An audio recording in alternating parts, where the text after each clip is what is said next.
Hey guys, Swifty here with a preview from last week's show of me and Coach T. It's important to be able to talk football like we do. In my experience, it's hard finding people that can have good football conversation even when you disagree on something. This is a great example of how to have a sports debate without the toxicity that usually comes from disagreements. Be sure to check out the whole video to see the entire discussion, as well as Coach T continuing to build upon his playbook. Link to the full video is below in the description. We will be back tomorrow, June 19th at 1 p.m. Eastern on Coach T's channel. Be sure to join us to see more of Coach T's playbook building. We will also discuss other news and give out this week's Drunk Uncle Award. Adam Hogue, I'm looking at you. Enjoy this preview though, guys. I got a lot of stuff coming this weekend, including the Treston Ebner breakdown and my Q&A. Until next time, bear down. Contra.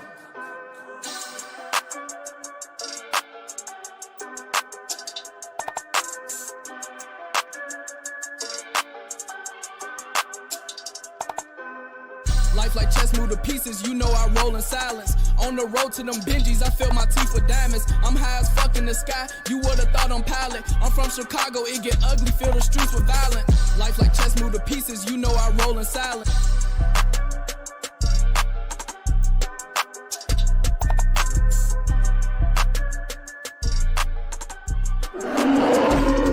Past, present, future. We bear down.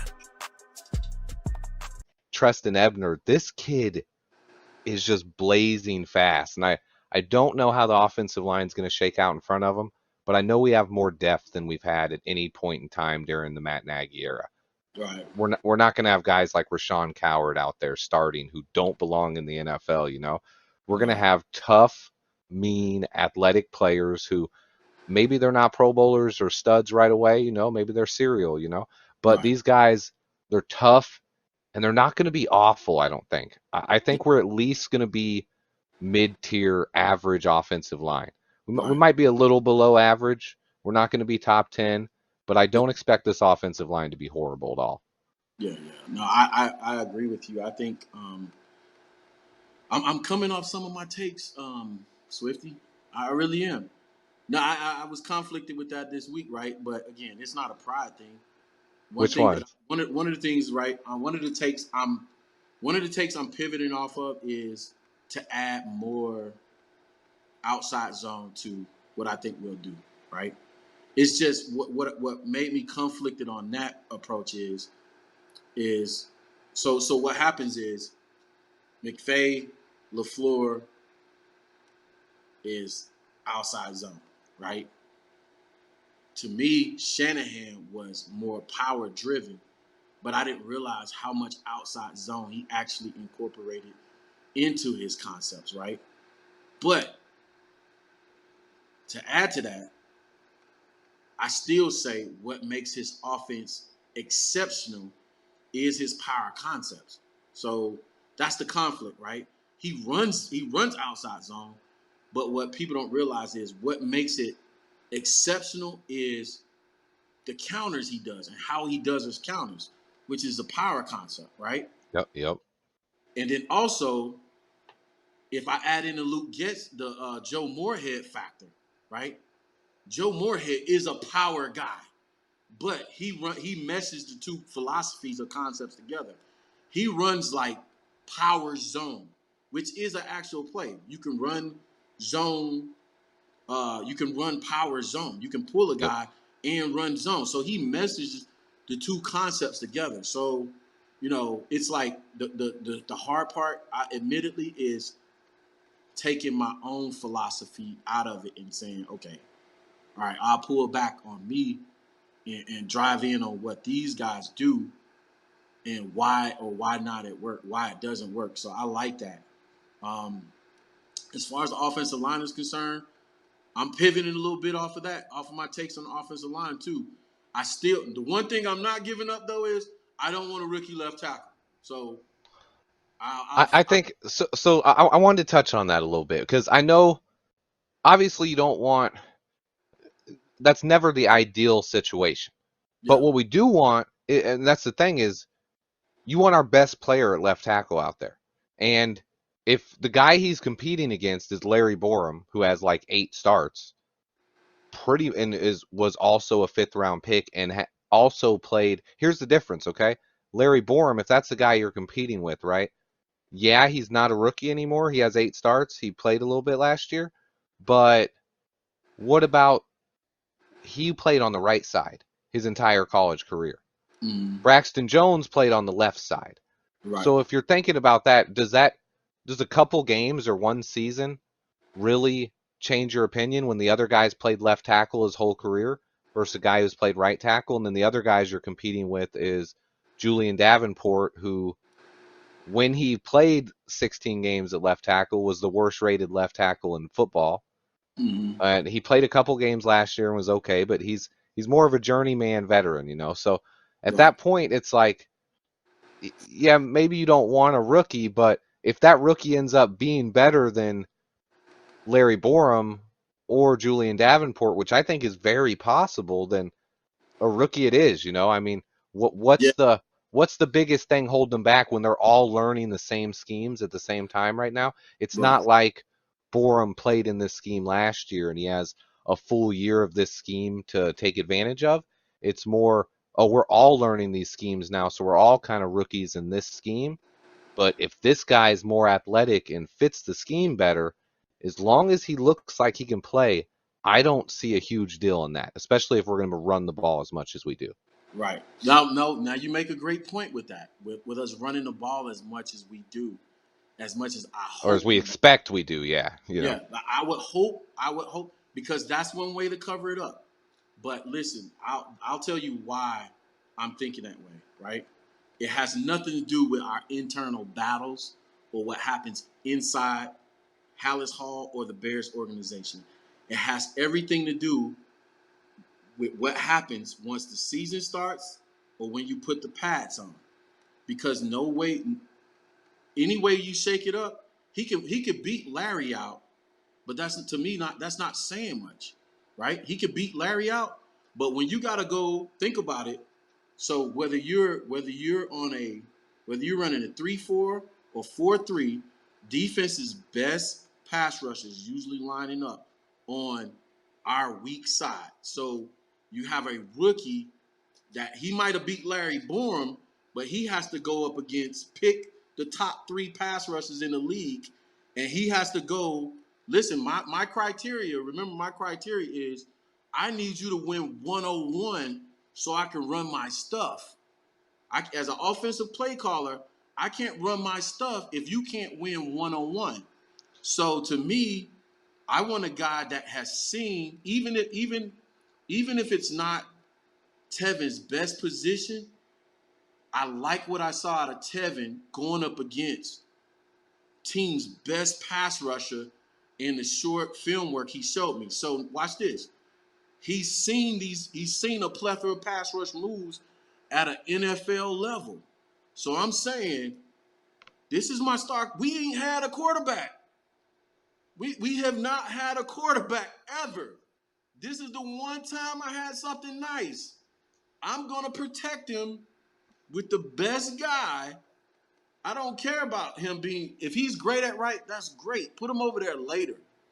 But right now, I'm trying to save my quarterback's career because they going to tee off on him. He got his back turned, throwing a pass, and I got, listen, if this dude get beat and get my quarterback killed, I'm shutting down the channel. I ain't watching But another game. what's okay? I'll never turn it off. I'll never. I mean, you saw him get. He I got know I'm laid being out. I extreme. don't I'm being think there's extreme. any way. I don't think there's any way he's going to get hit harder than the hits he took last season with that horrible scheme. They didn't have him comfortable with the offensive line. He's running right now in our mini camps. He's taking all the reps with the ones, with the twos, with the threes. They're getting Simeon a couple reps a game, and he's getting more comfortable. Last year, he was just getting the twos. Dalton was getting the ones. Foles was getting the threes. He was only comfortable with the second team. Now he's getting comfortable with the starting center, the backup center, the third string center. He's showing what all those wide receivers can do. Right. The left tackle, I mean, The biggest point is, I mean, you're saying, yeah, if he gets killed, but Davenport gets killed all the time. Borum got blown up a few times last year. It's not about, to me, it's not about you're putting too much emphasis on just him being a rookie. It's more about which of those guys can play. And if Braxton Jones can play better than Larry Borum, I don't care if he's a rookie. Nah, so that's the difference, right? I'm not asking them to compete against Borum. I'm saying if Tevin Jenkins is my best offensive lineman, put Tevin at left. He has more See, experience. this is the thing. I always liked Tevin, and I didn't want to. I was one of. I don't say he's a guy. I never pigeonholed him to where he could just be a left tackle. But he Right. said it in the press conference recently himself that he is more comfortable on the right side. But If I'm the you're, I'm the if he's coach. possibly your best off, Swift. you Swift. got to quit moving these guys around, man. They Swift. should I'm have the kept him coach. at right tackle last year. Swift. Nobody wanted Swift. him If to I'm the play left coach, I tackle. don't care where he's comfortable. You're The going to only left, reason we put him at left tackle is because of his draft status, because he was a second round pick. but But that's the Swift. thing is, Swift. Hear me out Jones is a though. more natural left tackle. Jones can't play right tackle. But hear me out Here, though. It's the here's what most. It's the most important position on the offensive I line. don't agree with that anymore. See, the left tackle and the right tackle, teams don't do that anymore. They don't always send their pass rusher from the left side. They move their guy around every play. If you're going against the Browns, one play Clowney's on the left side, one side he's on the one next play is on the right side, next play is coming up the middle. And we did the same thing with Khalil Mack. He did Okay. not line up against we'd put him on the other side just to get him against the worst tackle. So Right. it's not he's going to go against good pass rushers, but those pass rushers will move to that whatever side Braxton Jones is on or the rookie is on, whichever Yeah. side Jenkins isn't on. That's where they're going to put their best pass rusher So because so they can watch flop this. sides. So, So but watch here's where you're this. missing. No. Wait, I got one more point, but you're missing Okay. the Okay. biggest point here. What's Tevin Jenkins' biggest strength? He's one of the best run blockers I've ever seen. He's right there on the right side. Where are you running your power and zone concepts to? Behind Tevin Jenkins, and the right guard, I think, is going to be our right guard, Zachary Thomas. The two best run blockers on our team on that right side, running behind him half the time. And that's when Jones is out there one on one in a pass play, send him some chips. Like help him out. We got guys who can help him out. Okay. So It's not that's about and that to me. Yeah. so that's why I'm saying. So that's the second reason why I'm saying what I'm saying, right? So my philosophy, my approach is this: I want him on the left because Justin is right-handed, right? And if I'm going to play if I'm gonna play a lesser talented guy, right? I don't mind them sending their best pass rusher at anybody on the right side because Justin is right-handed and his field of view when he's right-handed is the right side. So if a guy gets beat on the right side, Justin can escape and get out of that. Where he can't get beat is to his his backside. So it's not a best guy just going to the left for the purpose of just going. It has to do with the field of view and taking advantage of Justin's skill set. So if he gets beat if he gets beat to his field of view, which is I'm turned this way, I'm turned to the right. If I see Jones get beat, I can make my move, and even if he gets beat and get out of there. Now, my follow up is again, I don't want to chip. Where possible, the great teams, the great offenses, they don't chip. They don't The leave 49ers delays. chip though. They definitely chip. They I mean, yeah, definitely you're gonna do it against the greats. You're gonna do it where coach like nobody ideally wants to start a rookie left tackle, right? listen, if Like I'm a that's defensive end or outside linebacker, I'm like, sacks. but at this point, I mean, that's how they are to I mean, go last year that's how they are to every position on our offensive line. Everybody was like, we eating. So to All me right. it's more about our line was in a bad state and we have three spots locked down right now, and the left tackle just happens to be the one that's open. We don't have a veteran left tackle. We might be able to find one, but at the same point, those guys are on the street. They're on the street for a reason. They can come in and be decent stop holders, but they're not going to be guys that are going to be here for 4 or 5 years. Yeah. They're going to be 1 to 2 year max. Yeah. And if Braxton Jones, what they're doing is what I want to see. I want to see Braxton Jones and Larry Borum compete. And if Yeah. those guys both fall on their face the first preseason game, you give them a chance to bounce back. If we're going in that second preseason game and neither of those guys have stood out or won that job yet, that's when you maybe contact a vet or call a vet. Right now isn't when you do it because you don't want to take the reps away from those guys. You Yeah. want to give them the reps. You want to let them Great point, compete. Swift. And if they Great point. don't stand out, then okay, then it's time. Sign Great somebody. point. Great point. And to your point, backing that up with what we said about even if we draw the same situation like we talked about last year with Thomas Graham Jr., right? This is the time. Get your reps. This is the time to prove it. You got 2 more months, right? Don't come crying during the season. We didn't evaluate talent. No. These guys had plenty of time to prove themselves, right? So to your point, the vets are at home resting their bodies, 32, 33, 34-year-old playing a collision sport. Mind you, they've been playing this sport since pee-wee football. The Yeah, bodies are hurting. Oh, body's banged up. But again, if for those of us that never played the sport or coached it, I get it. This is just Madden to you. This is just Madden 23 or fantasy football. Um, it wouldn't resonate. It wouldn't register. Not to be snarky, but it just is the way it is, bro. Do me a favor, guys. Go out and check out Swifty's video he just put out on O-line. It's another banger. I got in the comments just to keep the algorithm up and stir up some foolishness. I was just having fun yesterday. I was having a good day. But go check that video out. If you are a field soldier and you haven't subscribed to Swifty's channel, man, what you waiting on, bro? You tripping. Get over there and subscribe to the channel. He's got the content coming throughout the week. We wrap it all up here on Sundays at 1. Also, remember, when we get to the season, I'm bumping this up. We're going to do a pregame show because I'm not watching the game with y'all. I can't do that. I need to be focused. And then I plan on going to a lot of games this year as well. So I don't want to be worried about hosting the show and watching the game at the same time. So we're going to bump the show up to a pregame show. We're going to have the I hottest like that. I like pregame that. show on the net. Shout out to you guys again, to all the field soldiers. If you're watching this video on the playback, sorry about the technical difficulties. Do me a favor, like, subscribe, run the notifications up. Follow us on Twitter, Bears 360 _ Coach T. Swifty, throw out your Twitter handle real fast for them so the people know. Yo, at Swiftism TTV, you can find me on YouTube, Swift Sports Network. You guys know if you guys subbed to me and haven't subbed to Coach T yet, and you're out there, you better hit that sub button right now. Coach T's the truth. Bro, y'all seen how I drop this knowledge on these playbooks. Don't play with me.